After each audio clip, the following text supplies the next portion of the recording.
Every sentient being in the universe is conscious and self-aware. That ability to be aware of awareness is all you need. It's just a deepening of the awareness of the pure field of consciousness. And from that, you can remote view, you can teleport, you can do all kinds of amazing things. Hello, I'm here with my co-host Dick Russell, who's a best-selling author, and we're about to play for you a full interview with Dr. Stephen Greer, who is a pioneer in a disclosure space. He's been talking about UFO disclosure since the early 90s when it wasn't very fashionable to do so, and he's done a lot to advance this issue. But before we play the full interview for you, we would like to address a few things and just say a few things. Okay. Thanks, Kaitan. Yeah, we had a really quite interesting hour-long interview with Dr. Stephen Greer, and I think a lot of my readers who were interested in the UFO/UAP issue and especially the move toward disclosure that seems to be really happening this year, and who knows what else.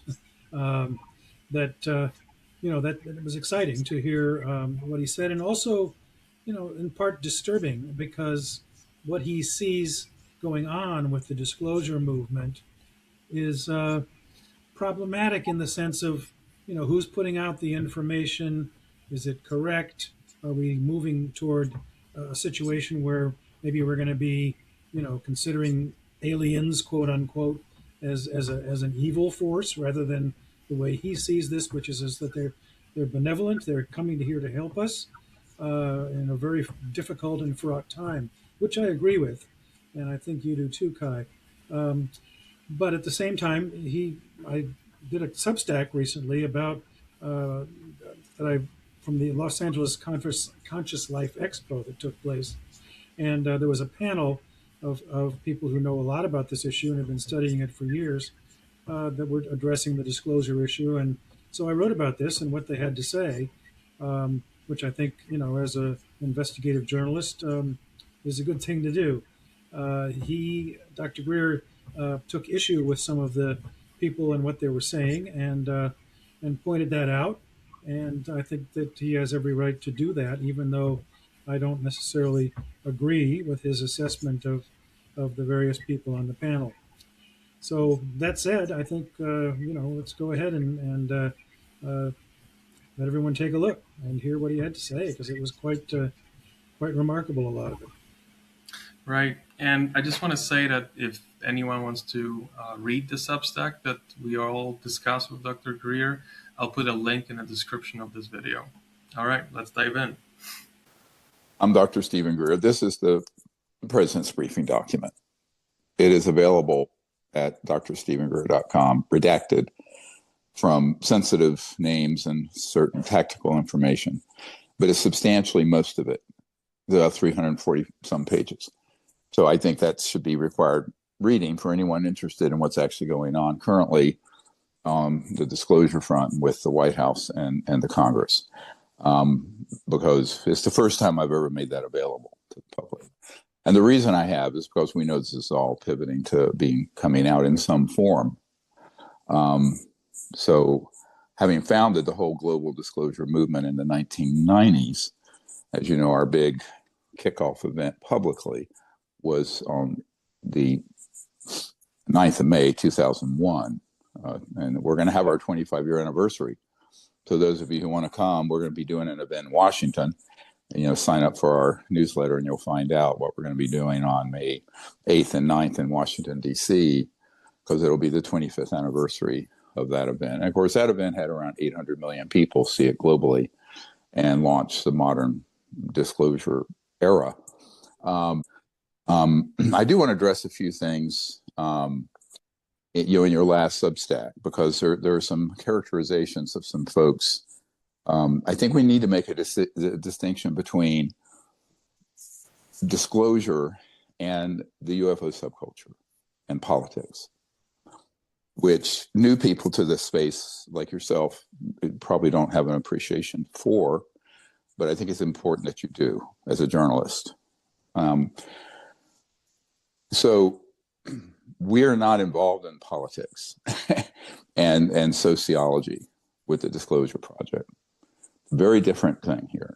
So remember, my experience with this goes back to 1992, meeting with the head of Army Intelligence, and then in 93, briefing the CIA director. So it goes back a very, very long time.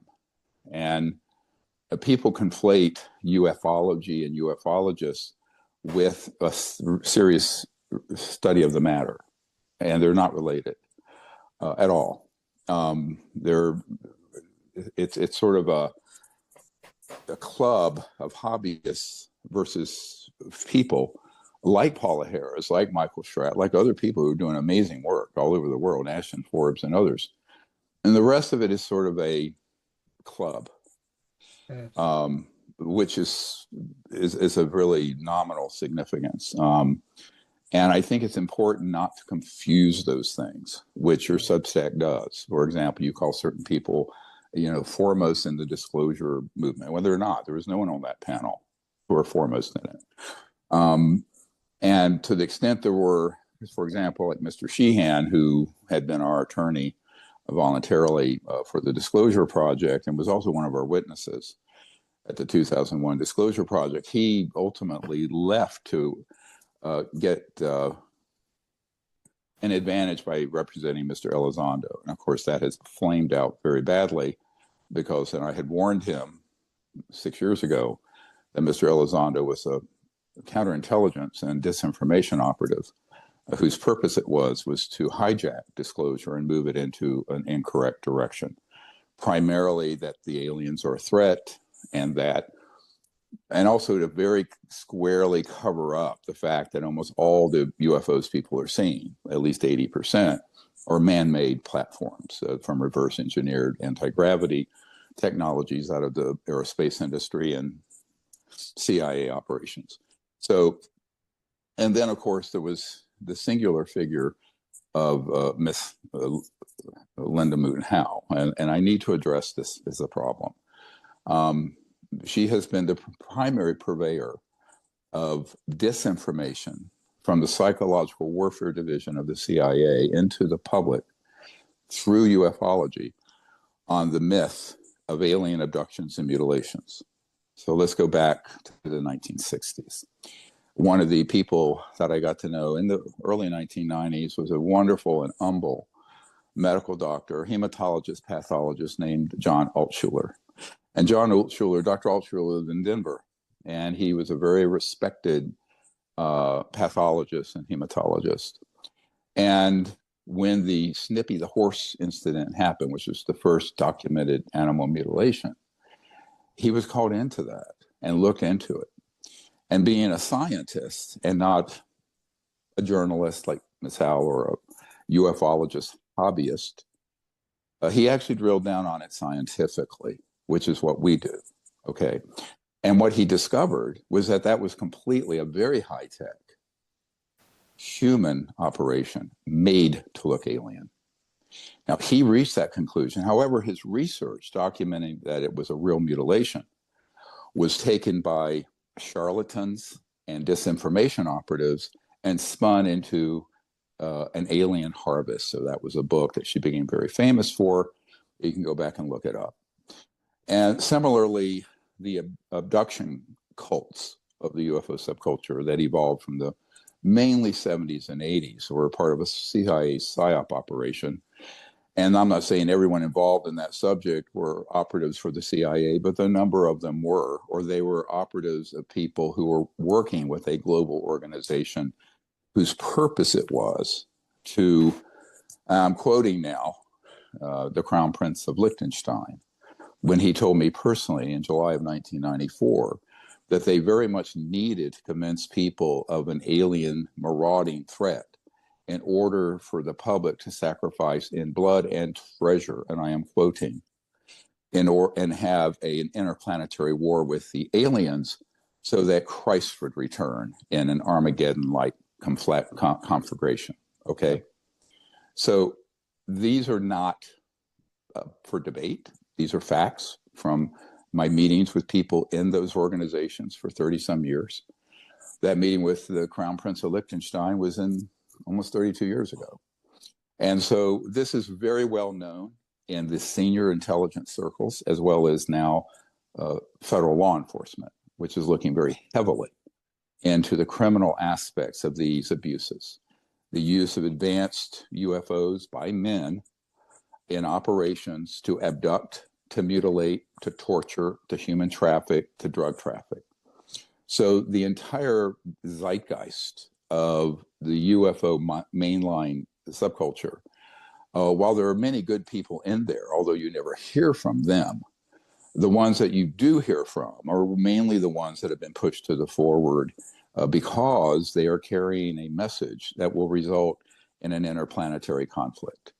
Now, as someone who gave up his medical career to avoid this catastrophe, although we may or may not be successful, and I accept that, I'm a little bit disturbed by someone such as yourself characterizing those people in the way that you did without qualifiers. So this is an educational moment. I'm using it as an educational moment for you and your assistant. I don't mean to be offensive, but I'm trying to be truthful and direct, which is the only way I know how to be. I always tell people as an emergency doctor, if someone's got a brain tumor, I don't tell them they have a migraine. I tell them, you got a brain tumor and we got to do something here. So I think this is a big problem because, the echo chamber of ufology, while they're, like I said, very good people who you never hear from, has really been captured. This is like big oil capturing academic research for the environment at, Ivy League institutions and universities. That's been well documented. The intelligence community on the UFO subject has very cleverly captured retail, let's call it, or the subculture of the UFO movement. And it involves a number of players who've been involved, some wittingly, some unwittingly. Now, there are some who simply go along with the ride because they want the popularity and to be invited to conferences, like Mr. Sheehan or Mr. Bassett. There are others who have been primary vectors of disinformation and have been for 40 years, such as Ms. Linda Moulton Howe. And there's a problem here because it's well known in those circles. Like, for example, the perspective that she has shared with me in the early 90s was that she very much was on the side of an eschatological, end of the world view and kind of a Christian end times view of this, and that the aliens were from evil lower dimensions and things of this sort. And this was clearly, she shared me this privately back in, I believe, between 91 and 93. And I realized then that there was an agenda here, and it was agenda not unlike what Mr. Tucker Carlson has gotten convinced of in saying that the UFOs are from Satan. This is echoing, of course, Jerry Falwell and Pat Robertson, who said that UFOs and the ETs and aliens are actually the handmaidens of the devil. Now you have people like Luna, Congresswoman Luna, saying similar things. And then a few references to things like that by the vice president. I want to emphasize right now how dangerous that is. This is tantamount to you, Mr. Russell, rubber stamping information in people who have been purveyors of that perspective that can lead only to one outcome, and that is a catastrophic termination of human civilization. I take this very seriously. I take no pleasure in saying what I'm saying.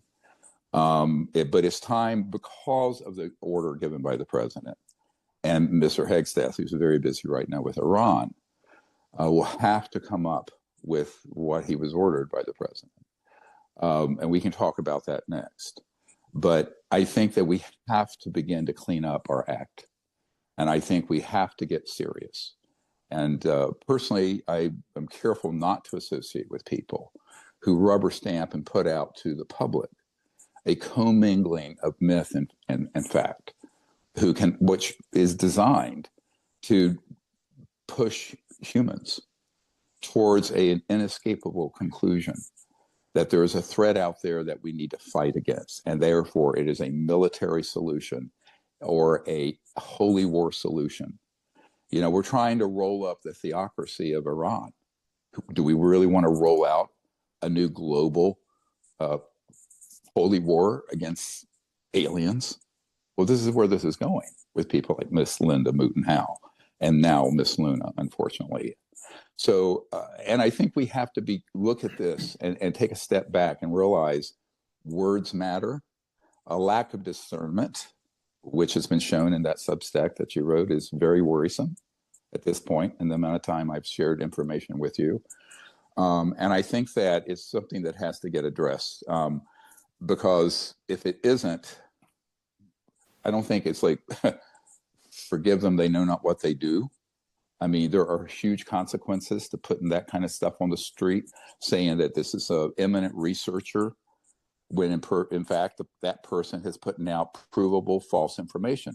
The kingpin of disinformation that has been pushed into public awareness is the myth around alien malevolence, alien abductions, alien mutilations, all of when stagecraft by humans using advanced technologies that have been extant and fully operational since the late 1950s.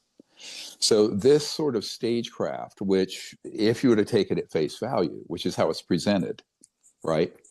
It's presented at face value that these people have been abducted, and they have been. There have been terrible victims of this, I know for a fact.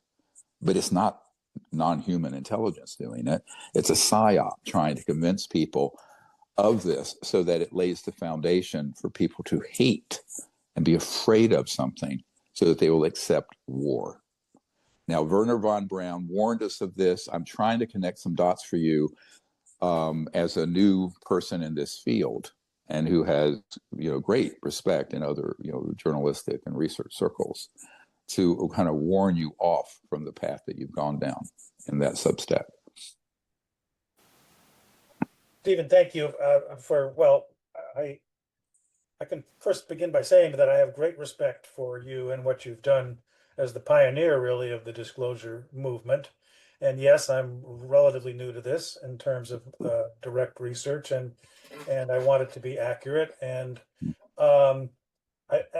so the only thing that I would ask you first is, okay, without, of course, naming names and sources, which I know you can't do. I mean, and I'm not saying I trust everything Elizondo says or any of these people, but when you come out and say these things so strongly about these folks, what is your, how do you back that up? Actually, I mean, because it's a very strong statement to say that he's a disinformation agent, and I have just explained them to you. I mean, and it's quite clear. There's abundant. We have witness testimony of whistleblowers who have admitted to having been on these operations. We have a whistleblower we were going to bring to the Senate Intelligence and Aero a couple years ago, who was attempted to be abducted when he was leaving a retrieval team because he was horrified at what we were doing to the ETs. And he actually encountered one of these fake aliens and knocked it over and split it over. You've seen that. And that is a human-made thing that looks like a gray. Now, we have 30-some years of research on this. And so people who are either not discerning or are deliberately, in the case of some of them, it is deliberate, they're carrying water for disinformation for strategic reasons. I just think we have to be very careful at characterizing them as people who are doing legitimate research. So the legitimate research is done by people like Dr. Altshuler, who put to rest a long time ago that these mutilations were being done by a special operations team for its psychological warfare value. And I'll take it one step further. He didn't know why they were excising certain parts of those bodies. But when we met and I discussed this with him, I said, you will note that most of the areas of the bodies being taken were areas of high mitotic indices, meaning they are the mouth, the rectum, genitalia, that have cells that reproduce very quickly, as opposed to muscle, bone, brain tissue. And those are used in substrates as a culture medium for growing genetic material. And that's what they were harvesting them for. It's rather gruesome, but it was a human operation made to look alien. Now, this gets up into this question of what part of what's being described as the UFO phenomenon, or UAP, is man-made, and what part of it is actually non-human or extraterrestrial. And then there's another whole discussion of what part of it is neither and is extra dimensional from another dimension purely.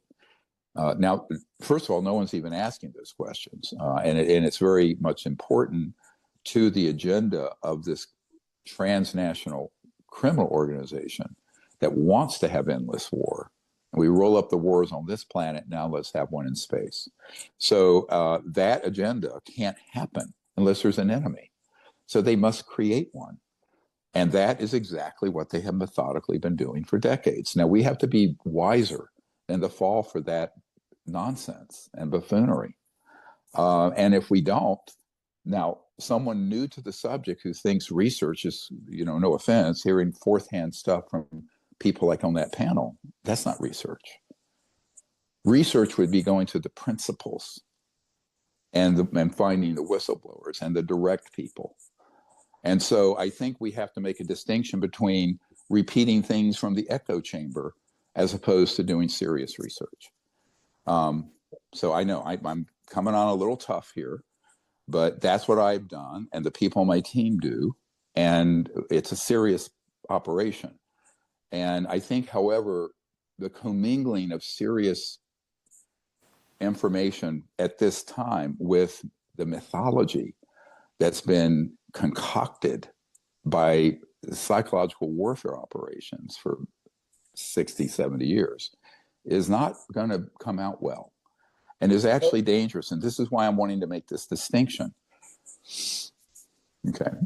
Yeah, well, I totally agree with you that there's been, I'm no fan of what the CIA has done, and they've been doing these kind of psychological warfare operations for a long time. They've even there's even documents about it that I've seen in your amazing briefing book, by the way. It's incredible. And I'm so glad it reached a lot of people when you put it out. So I think that, well, let me ask you this. This kind of cuts to, we had a lot of discussions a little over a year ago that were leading up to the likelihood, it seemed at the time, that the knock, as he was called, and when you were not identifying him, non-official cover, and his group of people who'd uncovered this transnational criminal organization, which I have no doubt exists, they were going to come forward with this huge document release and also even take care of problems on the bases that they knew, there were 6 black operation bases. Right. And so, but then it didn't happen. And instead, Jake Barber went on Ross Coulthard's show and started Skywatcher and so on. And so I just wanted to maybe let people know what happened, because that was a big deal. And you were right in the thick of it, and you knew these guys very well. Yeah, I know them very well. The thing is, it was an intercept. So like everything, look, I've observed this from the Clinton era on. About the time things began to come out, there are some very powerful interests that exert threats and inducements to intercept that momentum into another direction. This has happened over and over and over and over. You can track it all the way back to the 50s, all through the 60s, the Ford hearings in the 70s, well, the 1969 University of Colorado Condon Committee, and we can prove through the documents we have that Professor Condon was a CIA asset and covered it all up. We have a direct witness, Dr. McDonald, who was with, Dr. Woods with McDonnell Douglas, who was absolutely going to reveal the real information on that panel and was blacklisted because the head of it, who appeared to be a impartial academic like Avi Loeb, kicked him off and tried to get him fired by Mr. McDonald of McDonnell Douglas Aircraft. And we have all that testimony and proof. Anyone who can read it in our unacknowledged book. Or in our archive, or the full interview with Dr. Woods is in our archive.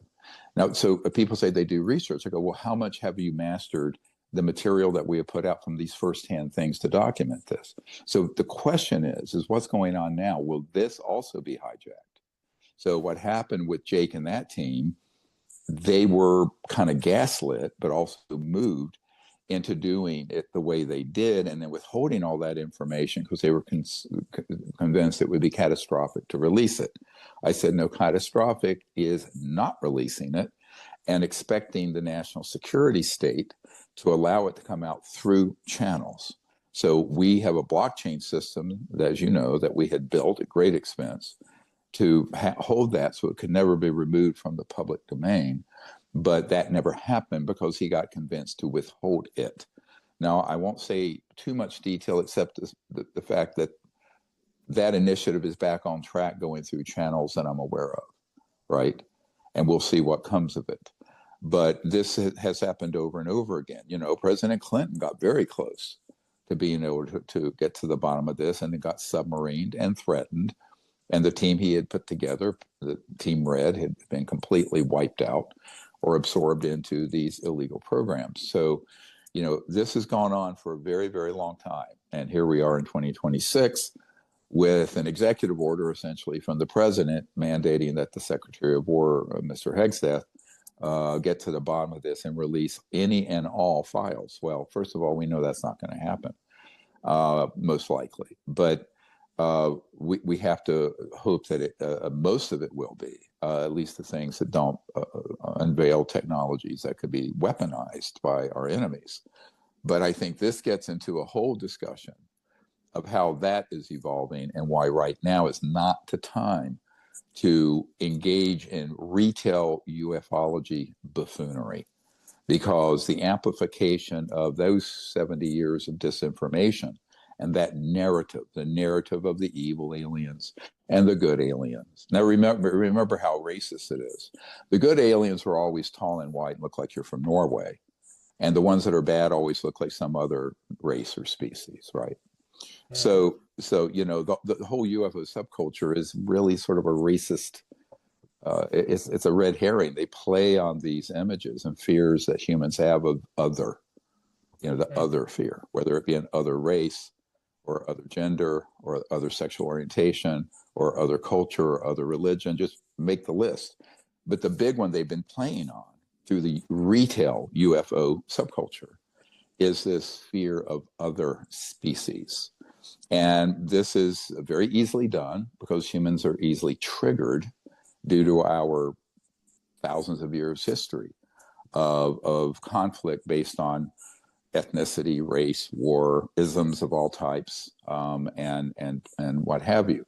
If you doubt my word, go look at what's going on in the Middle East right now. So I think this is why we have to be very careful that disclosure coming out within that milieu, an environment of pre-positioned psychological warfare bombs, abductions, good aliens, bad aliens, satanic aliens, the agents of Satan aliens, this thing, that thing. It's one thing if there's a little gab fest with a few hundred people in LA talking like this. It's another matter when it's the President of the United States and becomes the official tone of disclosure, which pivots the world towards catastrophe. So I'm warning people of this. We need to begin to act in an adult-like fashion. And I know I do come on strong because the consequences are so grave if we stay with this sort of anything goes and any opinion is no. As Senator Patrick Daniel Moynihan said, everyone's entitled to their own opinion, but not their own set of facts. And so you say, where are the facts? I go, well, go to my archive and get them. I don't have time to spoon feed you or anyone else. Everything I'm saying is documented in the archive. We have held very little back. And people, if they want to do the research, they can. I have time to provide the assessment and say we have the facts and the evidence, the direct whistleblowers and the documents, et cetera, and so on. Now, if people want to say, well, it's like it's this and it's that, in that environment, that will be the crack in the door they drive the military-industrial complex through to unite the world against an alien threat, which is precisely what Werner von Braun, who invented the rocket for Adolf Hitler, warned about on his deathbed when he shared with Carol Raza that was the agenda that he knew about. That was 50 years ago in 1974, 52 years ago. And you know, she's virtually despondent Carol Rosin is, because her mandate from him was to prevent that. And now we're on the eve of the UFO subculture and ufology inserting these 50, 60, 70-year-old mythologies into the disclosure process in such a way that it would guarantee the worst possible outcome. The worst possible outcome. Now, for a lot of people who are armchair, click-clack at your computer, think you're researching something, this may not matter to you. It matters very much to the human future, which I care about, and to the consciousness of the human future, and to the fate of this beautiful planet. We cannot go down that path of Chicken Little, running around with your head cut off and screaming evil aliens and magnifying every provably false myth that people like Miss Linda Moon has pushed through the door for 40 years. I think we have to be more discerning. We have to be very careful, because now this is getting serious. This is no longer a club of a few hundred people in the UFO subculture. This is going to involve all 8 billion people on the planet and the future of our planet and of humanity. Do you So see so I've had my say. Now you take it for what it's worth, and people can agree or disagree. Well, do you see what's happening now, for example, in the Middle East, and you have at the same time, right after, the disclosure talk? I mean, is there some kind of,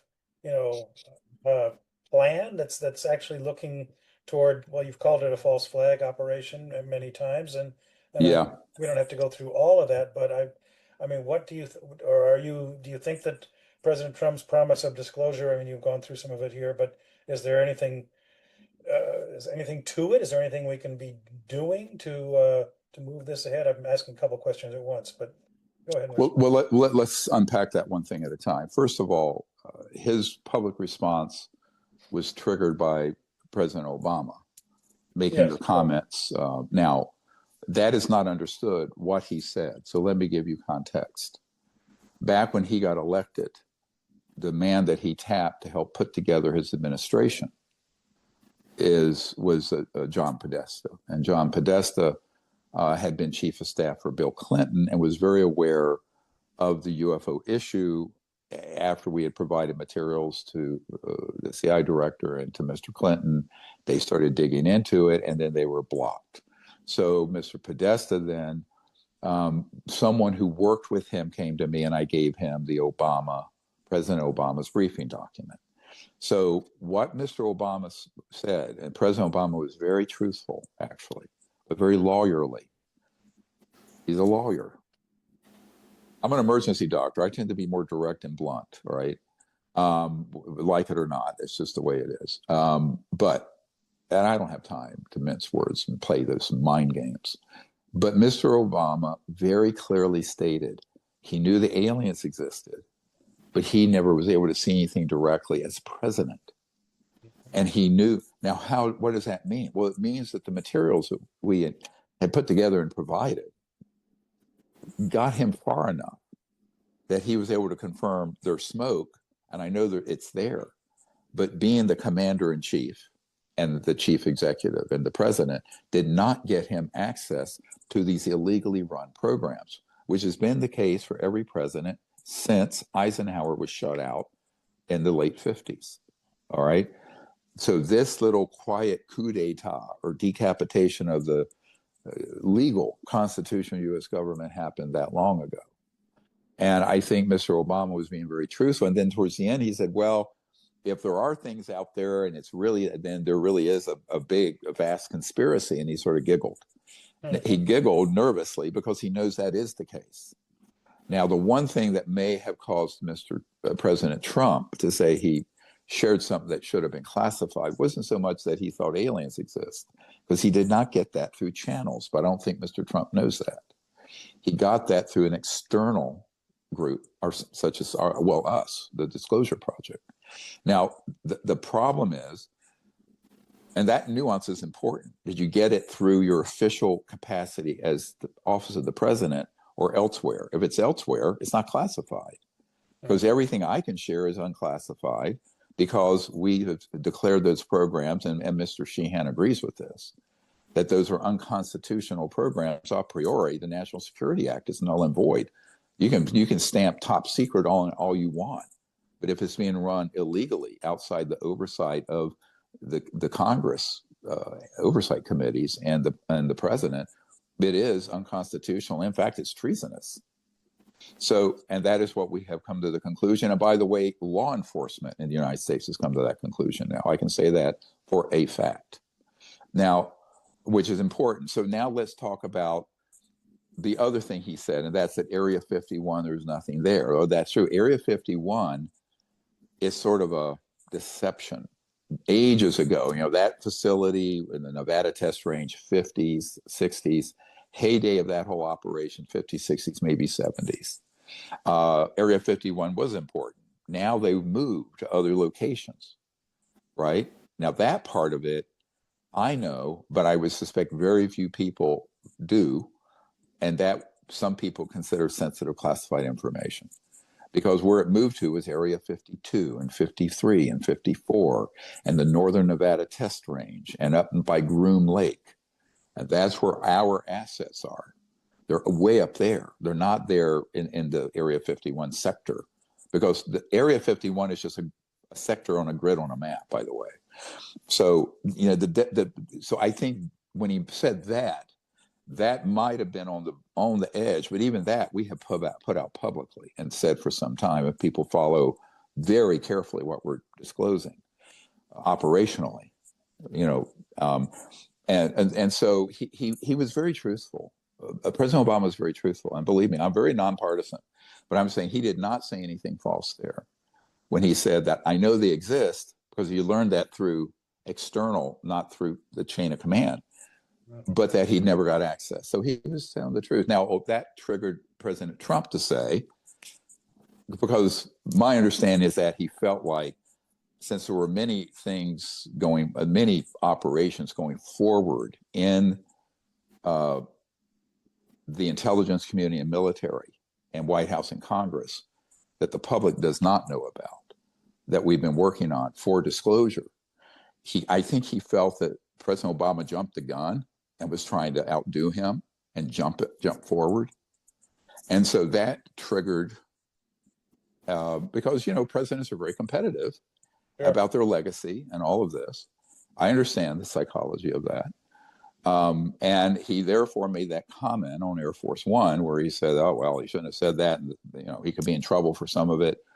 And then he ultimately later issued that statement ordering the Secretary of War, Pete Hegseth, to get to the bottom of it and issue it to the public. Now, let's unpack that a little bit. Recently, in the last few days, it's come out, and of course, the Iran situation has sort of sidelined it for now, for a moment, maybe a few weeks, but maybe longer. But Mr. Hegseth indicated that he was going to rely on Arrow. So this is something we are trying to correct, because law enforcement has also concluded that Arrow has committed multiple felonies and criminal offenses by lying to Congress, falsifying research reports, and this we can prove. And the former director of Arrow at the Pentagon, which was set up and funded by Congress to get to the bottom of the UFO issue, Dr. Kirkpatrick is under a great deal of scrutiny for that, because he not only falsified reports, and we have a letter, which I think I have shared with you, from the chair and co-chair back a couple years ago of the Senate Intelligence Committee, Senator Warner and Senator Rubio. And of course, Rubio is now the National Security Advisor and Secretary of State for President Trump, where they were castigating Dr. Kirkpatrick for doing this. Now, they found out about it because we had whistleblowers go through my contacts with Senate Intelligence to the Arrow SCIF, the Secure Compartment Information Facility. Their testimonies subsequently were distorted and covered up and reported back deliberately falsely back to the oversight committees. We blew the whistle on that. That prompted the Senate Intelligence Committee to slap his hand, Dr. Kirkpatrick's hand. But it's more serious than that, because we also know that they had engaged the early version of Skywatcher to go out with a technology they call a dog whistle to stimulate these craft to appear, and they tracked them on radar and photographed them. I've seen some of this. And all that, 1.5 terabytes of that data was given to Dr. Kirkpatrick. And then it was buried. And the subsequent head of AARO, the new director, had no access to it. It was covered up. Yeah. And the reason for it is that almost 100% of the ones I saw that Skywatcher had were ours. Now, they didn't know that. The head of the Skywatcher executive who showed it to me, he didn't know what they were. I said, that's ours, that's ours, that's ours. Yeah. Right? He had 8 categories. So this expertise is very important because someone new to this isn't going to be able to distinguish between a man-made and an alien or extraterrestrial vehicle any more than the man on the street, because they simply don't have enough institutional knowledge for it. But I think, nor did the head of Skywatcher, for that matter. And I think this is a big problem. So now you have, what we're trying to do is be sure that, to get to the conclusion of this a little bit, is that we're trying to be sure that Mr. Hegseth and that circle of people and the DNI and the president have all the information we have, but are not relying on internal and very tainted sources, because these are, obviously AARO has become the fox in the henhouse. They cannot be trusted. And actually no one in the whistleblower community or even members of Congress now tell me they don't trust AARO. So, I mean, it'd be ridiculous for the Secretary of War, who is new to this, right? He's new to this, to go to outsource that to an entity which is known to be not only having committed crimes and covered this issue up when they were ordered to bring it forward, but cannot be trusted with something this important. So I think this is a big problem. And the public, to the extent anyone has access to various people in these positions in government, need to make this quite clear.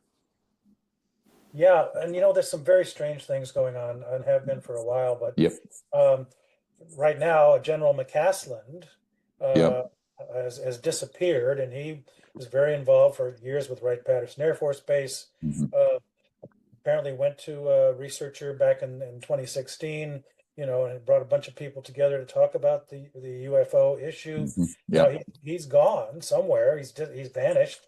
Before that, there have been 2 deaths, of physicists who were involved in some very pioneering research. And so I wonder if, in general, if you could comment on that, what you think is going on with all this. I mean, is this criminal organization taking people out? It could be. I don't know the whereabouts of the general. I never worked with him. I know that he had been a vector of information, but mainly disinformation to people like Tom DeLonge and others, the Blink-182 guy, and also Mr. Elizondo. So, we've been tracking this for a very long time. Where he is, I don't know. I have not pivoted to our investigators and law enforcement to look into it yet. But I can confirm for a fact there have been a number of people that have worked with me over the years that are dead. I've been killed, and of course I've had more than one assassination attempt over the years. But I think that the bigger issue is, what kind of actions, and this gets into. We just had a meeting with some of my military guys recently, and it was a very long, multi-days of discussions about this. Actually, last week, just before we, went into Iran, and what we've concluded is that you can't push this transnational criminal organization too hard, because they're holding most of the technology cards. Now, some of that technology, high tech, has gotten back under the control of the legal government. That's all I'll say, confirmed. But a lot of it isn't. And so they can push buttons and pull levers, and we could be at DEFCON 1. They could hoax an alien attack. They could start blowing fault lines, or all kinds of things that organization could do. So what we really want to do is exert enough pressure that they capitulate back to being under legal authority. And the horrific things they're doing involving abducting people and the misuse of these technologies and the knocking down and shooting down of extraterrestrial vehicles and then capturing and torturing those poor people and the human trafficking and all that part of it should be stood down. Now, I, for one, I don't care if we see Nuremberg trials on this, right? Because in this case, since the people that you would be going after have technologies 1,000 times more deadly than a hydrogen bomb or you're not talking about folks who are sitting on technologies that are marginally better than a B1 or B2 stealth. They're extremely advanced. And there's not just in aircraft, but in electromagnetic warfare systems. Yeah. So this is not to be trifled with. So this gets into some very serious conversations that we're having with people with DNI, DOD,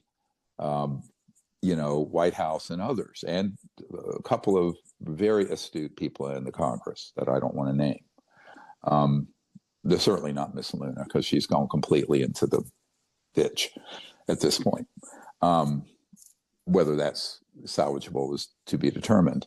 But I think that there are other people who are much more astute and who have been pulled in to these operations who are in Congress. So I think we have to be hopeful that that combination of strategies that we're working will result in a good outcome that's not violent and that does result in these excessive abuses of this high tech being stood down and stopped. And hopefully in a way that's not kinetic or violent. That is the ultimate goal, right? Because at a certain point, if you provoke folks too far, threaten too much, people who have the levers of that kind of power, which, to give you an idea how daunting that is, I just want to tell a little, you may have heard this already, Dick, but when I left the meeting, at the end of the meeting for Admiral Wilson in 1997, April, and I had astronaut Mitchell with me and a couple of whistleblowers and my assistant, Sherry, who subsequently, all three of us got metastatic cancer that same month and died, except for me. I'm the only one that survived. But strange thing. But he said to me, Admiral Wilson said, I asked, we need your help. And he had already, of course, based on information that we had provided and that he had pursued on his own further, found out there were projects and that he was being blocked from them. He was threatened. They threatened to demote him. But at the end of the meeting, I said, we need your help getting this under control. Now, this is now 29 years ago in April. And he looked at me. He says, the best thing I have is a B-2 stealth. I have learned that there is an organization that have technology, and it's global. They're in China, Russia, U.S., that have technologies that can do circles. And he literally did this, circles around my B-2 stealth. So it's checkmate. He said, I said, no, sir, it isn't. Because they're very thin numbers of people. But he says, I'm out. I can't do anything about it. And he says, besides, who else knows about this? I said, well, the Secretary of Defense and the President, because back then it was still Clinton, and certain people I'd met with on Senate. He said, well, then what am I going to do?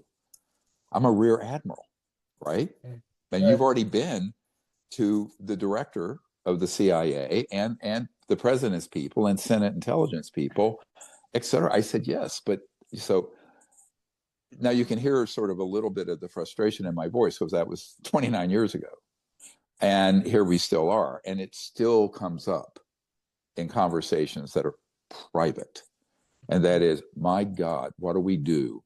Because the entire U.S. government legal, until very recently, the best tech they had was a B-2 stealth.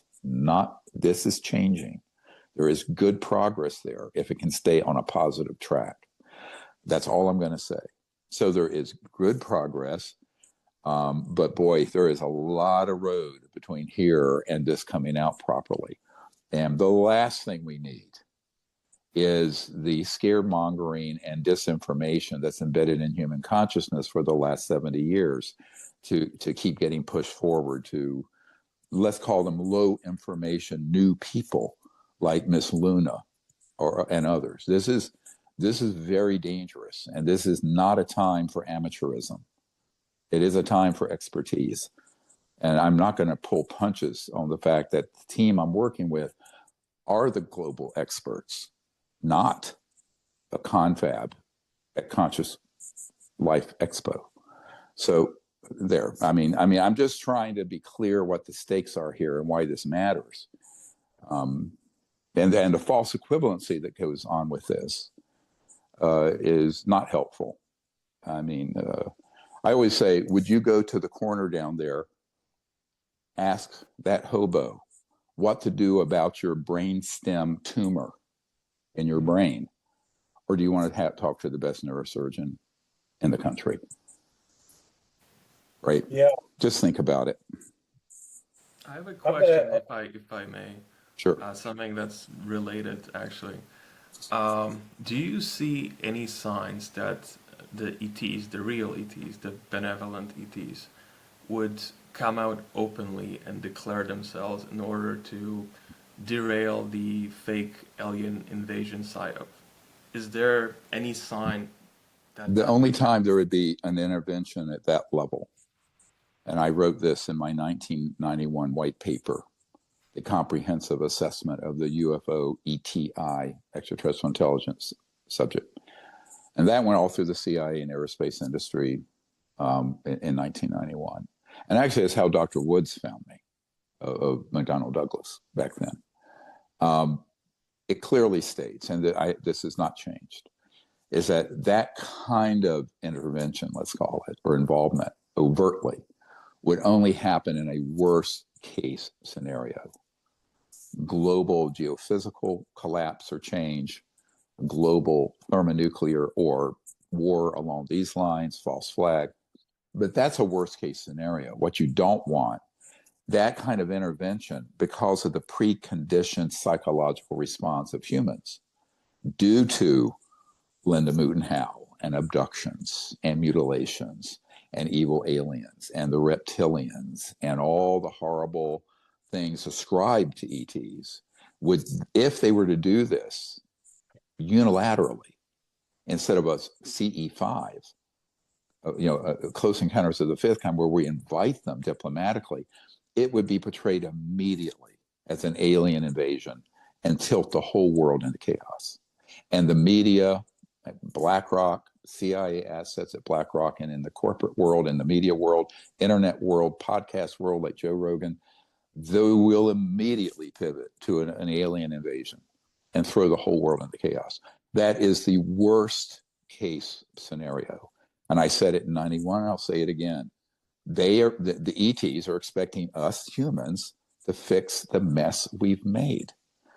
We have God-given gifts of our own minds and discernment.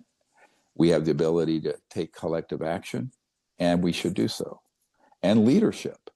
So the question is, will the current president and other people around, and let's not forget the world's a big place. I'm providing the same information to heads of state in other countries right now. And we have to backstop this president in case the ball gets fumbled, in the case what you're suggesting happens. But again, that's a worst case scenario. And it would really be done as either a rescue mission to Earth in a bad situation, or a way of defending their own worlds. Because let's not forget something I've been warning about for a number of years now, is that our technologies that are human, that have been reverse engineering ET technology for 80 years, unfortunately, we're reaching right at parity where we could be an existential threat to other worlds, these illegal covert programs. At a certain point, every people, whether on Earth or elsewhere, have a right of self-defense. So the question is, if we don't get these rogue elements under control, the ETs might have to. But then that's going to look like, in the consciousness of how people have been prepared for this and deceived, as an alien invasion, even though it would be completely self-protective. So I think this is a really complicated problem. And that's why I say let's work together as humans to fix the problem, but let's not dredge up the old mythologies and canards of the alien evil mutilations and abductions and the good aliens and the bad aliens and the reptilians versus the Nordics and that whole mythology at this critical time in history. I mean, it's extremely unhelpful, even though it's the zeitgeist of the pop culture, the internet, and social media, and the UFO subculture. I think we have to have wiser heads begin to prevail, Dick. Which Stephen, I'd like to see that you're one of the wiser heads. Well, I hope so.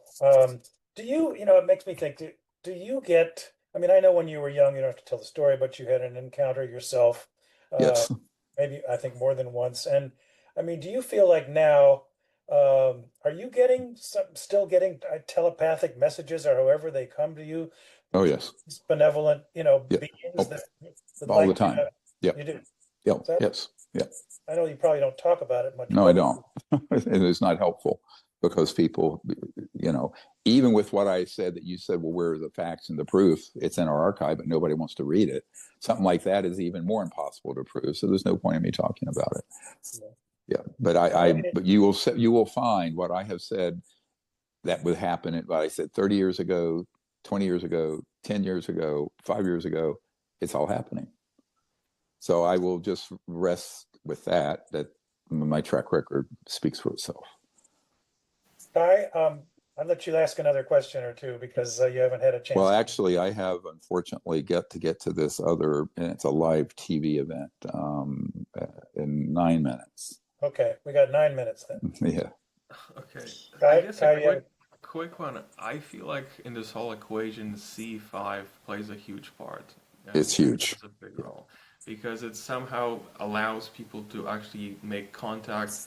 And do you see when you see people do that, do you see that somehow help to raise people's consciousness or help them evolve in a positive way? Is that something that's... Oh, yeah, the whole point of it. Now that we have the CE5 contact app that everybody can get. And we just released a new movie, CE5. Right away, yeah, the new frontier in contact. And the reason for that is because we released that right now in the past week, because we want to be sure people have sort of an instruction manual of what to do as all this begins to unfold. And the more that humans engage in collective, enlightened, conscious work together that's peaceful instead of all the fear mongering and make contact, the more that spreads through fellow humans. But it also creates a message to the ETs that humans are not all sociopaths wanting to shoot them down with electromagnetic pulse weapons, that most people are good people, and we want peace, and we want prosperity, and we want enlightenment, and we want a peaceful future and a beautiful planet for our children, grandchildren, and for hundreds of thousands of years. Doing CE5 communicates that to one another, but it communicates it to our friends from other star systems. And it's very important to do. And I would say right now, it's more important than ever. Because when all this comes out, ultimately there's going to be a big question. Now what? Right? Well, now what is CE5 contact, ambassadorial communication with these civilizations instead of shooting them down and killing them. And the other what now is in The Lost Century, the movie we released that you can see on Tubi for free, that describes what the technologies look like that can be released and what the world would look like in 20 years, 50 years, 100 years. It's a whole new world. And as the ET said to Colonel Corso, it's a new world if you can take it. That was in 1956 at White Sands, where an ET craft landed and Colonel Corso met the ET, and the ET said this. So that was now 70 years ago. I would say the time has come for us to accept that new world. But it isn't going to happen by running around fear-mongering and reporting the old disinformation myths of ufology from the 70s, 80s, and 90s. I mean, it's just, we need to, put a pin in that and move on. I want to start soon a CE5 and Consciousness Training Institute up here in the mountains of Virginia so we can train people to teach this to other people. Because, I mean, in June, I'll be 71, so I'm not going to live forever. And so, I want to start training other people to be able to train properly meditative psionic capabilities naturally, and to be CE5 ambassadors naturally through the innate faculties we possess. And, I'll end on this concept. Every sentient being in the universe is conscious and self-aware. That ability to be aware of awareness is all you need. It's just a deepening of the awareness of the pure field of consciousness. And from that, you can remote view, you can teleport, you can do all kinds of amazing things. And now there are technological augmentations or assistant devices that ETs have, and there are human devices that assist, but it can be done innately, and it's safest if you do it innately initially. So I think that whole program needs to pivot towards something more humane and more holistic and more spiritual. Well, thank you, Stephen. Thank you. Thank you so much. It's a very positive way to end the interview. Yes, very good. Well, thank you guys, and keep pursuing the truth. And as Gloria Steinem said, the truth will set you free, but first it will piss you off. Right. Okay. All right. Have a good one. All right. All right. Thank you. All right. Bye-bye.